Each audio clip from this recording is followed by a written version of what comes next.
Hi friends, welcome back to our channel கலைஸ் life journey. இன்றைக்கி நம்ம சேனலில் சின்னதாக ஒரு அன்பாக்சிங் வீடியோ தான் பார்க்க போகிறோம். இது வந்து பார்த்திங்கன்னா நம்ம சேனலில் போன வாட்டி மை மார்னிங் ரொட்டீன் அப்படின்னு ஒரு வீடியோ போட்டிருந்தேன். அந்த வீடியோவில் வந்து மென்ஷன் பண்ணியிருந்திருப்பேன். நம்ம வீட்டில் ஒரு நியூ வாஷிங் மிஷின் வாங்கியிருக்கோம், அன்பாக்சிங் பண்ணும்போது காமிக்கிறேன் அப்படின்ட்டு. அதுதான் இது வந்து பார்த்திங்கன்னா ஒரு வாஷிங் மிஷின் புதுசாக வீட்டுக்கு வாங்கியிருந்தோம். இது வந்து top load basic model 6 kg capacity உள்ள ஒரு வாஷிங் மிஷின் வாங்கியிருந்தோம். இது ஆன்லைன் ஆர்டர்ன்றதுனால சாம்சங் வெப்சைட்லேருந்து ஆன்லைன் ஆர்டர் பண்ணியிருந்ததுனால இது வந்து அன்பாக்சிங் வந்து அவங்களே டெக்னீஷியன் அனுப்பி அன்பாக்சிங் பண்ணுவாங்க. பிகாஸ் ஏதாவது டிரான்சிட் டேமேஜ் இருந்தது அப்படின்னா அவங்க ரிட்டன் எடுத்துகிட்டு நல்ல ப்ராடக்டாக கொடுக்கறதுக்காக தான் இந்த ப்ரொசீஜர் ஃபாலோ பண்ணுறாங்க. அதுக்காக தான் இன்றைக்கி வெயிட் பண்ணிகிட்டு இருந்தோம்.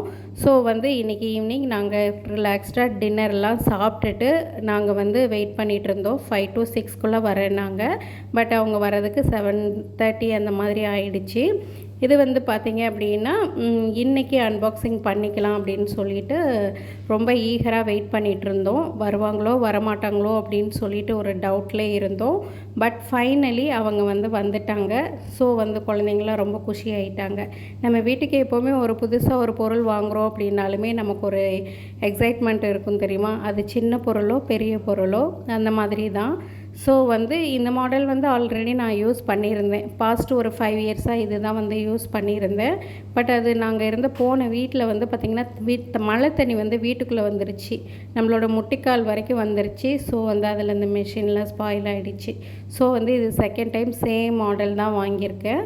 இது வந்து நல்ல பர்ஃபார்மன்ஸ் வைஸ் பார்த்திங்க அப்படின்னா சூப்பராகவே இருக்கும். இது வந்து பார்த்திங்கன்னா இதோட மாடல் வந்து 70 GS அப்படின்னு சொல்லுவாங்க. டாப் லோடு தான், சாம்சங் டாப் லோடு ஆட்டோமேட்டிக் தான். ஸோ வந்து இது வந்து அன்பாக்சிங் பண்ணிவிட்டு அவங்க வந்து டெமோ காட்டியிருந்தாங்க. ஆல்ரெடி எனக்கு இந்த மிஷின் எப்படி யூஸ் பண்ணுறது அப்படிங்கிறதெல்லாம் தெரியும். சரி, ஓகே, இருந்தாலும் அவங்க வேலையை செய்கிறாங்க. வேறு ஏதாவது புதுசாக கற்றுக்கலாமா அப்படின்னு சொல்லிட்டு தான் பார்த்துட்டு இருந்தேன். நார்மலாகவே வந்து நம்ம வாஷிங் மிஷின் யூஸ் பண்ணும்போது மோஸ்ட்லி நிறைய பேர் பண்ணுற தப்பு என்ன அப்படின்னா, நம்ம வந்து அதில் ஸ்டாண்ட் வச்சு யூஸ் பண்ணுறோம் அப்படின்னா வாஷிங் மிஷின் வந்து அதில் உள்ள சென்சார் டிஸ்டர்ப் ஆகி அதில் சம்டைம்ஸ் எரர் காட்டும் அப்படின்னு நிறைய டெக்னீஷியன் சொல்கிறாங்க. இது நான் வந்து ப்ராக்டிக்கலி வந்து இது நான் ரியலைஸ் பண்ணது கிடையாது. ஏன்னா வந்து போன வாஷிங் மிஷின்லேயே வந்து பார்த்திங்கன்னா ஸ்டாண்டு வச்சு தான் யூஸ் பண்ணேன். ஆனால் வந்து நல்லா தான் இருந்தது. பிகாஸ் அந்த ஷேக் வந்து அதிகம் ஆகி அது வந்து கொஞ்சம் சென்சார் டிஸ்டர்ப் ஆகி எரர் காட்டும், ப்ராப்ளம் வரும் அப்படின்னு டெக்னீஷியன்ஸ் வந்து சொல்கிறாங்க. ஸோ உங்களுக்கு யாருக்காவது தெரியும் அப்படின்னா கீழே இருக்கிற கமெண்ட் செக்ஷனில் சொல்லுங்கள், மற்றவங்களுக்கும் தெரிஞ்சுப்பாங்க. இவ்வளோ தான். இதோட ட்ரம் வந்து பார்த்திங்க அப்படின்னா டைமண்ட் ட்ரம்மு. இது சொல்கிற மாதிரி வேறு எதுவும் கிடையாது. மாடல் வந்து சாம்சங் 70 GS மாடல். அவ்வளோதான்.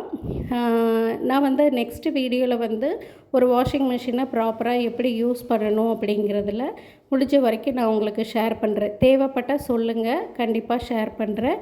இவ்வளோ தான் ஃப்ரெண்ட்ஸ் இன்றைக்கான வீடியோ. இந்த வீடியோ உங்களுக்கு பிடிச்சிருந்தது அப்படின்னா ஒரு லைக் கொடுத்து என்னை மோட்டிவேட் பண்ணுங்கள். நம்ம சேனல் கலைஸ் லைஃப் ஜேர்னிக்கு சப்ஸ்கிரைப் பண்ணி என்னை சப்போர்ட் பண்ணுங்கள். தேங்க்ஸ் ஃபார் வாட்சிங்.